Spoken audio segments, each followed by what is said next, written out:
Professor, sabi nga ni Manong Ted dito kanina, and we understand of course na limited yung time ng Pangulo to address all the issues na meron tayo. Pero yung ilan sa mga importanteng issue ngayon na problema talaga natin, una na online gambling, yung taripa na hindi po binanggit din ng Pangulo kahapon. Okay lang ba na hindi po yun nasama sa SONA? Ako tingin ko po, kasi sa sobrang dami na kailangan din pong, i-cover. Pangalawa pa ang tingin ko ano, gusto niyang mas mag-communicate dun sa taong bayan Mm. kasi matindi ang emosyon ng taong bayan pagdating dun sa nasaksihan na baha. At Mhm. saka yung disgruntled yung taong bayan o nadismayado talaga pagdating dun sa pagtaas.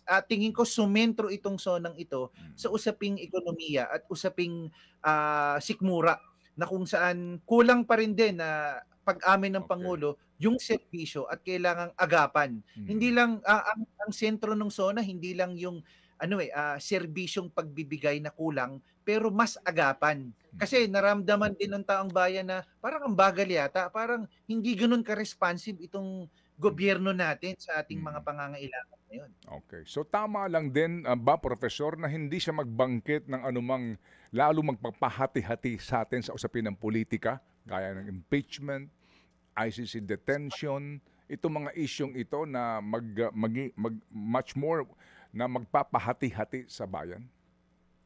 Sa aking tingin, Manong Ted, tama lang po na talagang ito ay hindi binanggit ng Pangulo. Mm.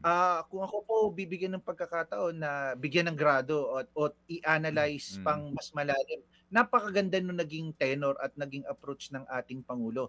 Maaaring sa pagpapakumbaba niya ay hindi man sinasabi na reconciliation, pero he means well for the country. Mm. Ibang aspeto na siyempre yung pagdating sa politika at siyempre ang pagbibigay naman ng serbisyo regardless kung anong sino sinusuportahan mo. Mm. Pilipino tayong lahat at walang sinisino dapat ang pagbibigay ng serbisyo at ito yung naging sentro ng ating Pangulo na kung Okey. saan Mm.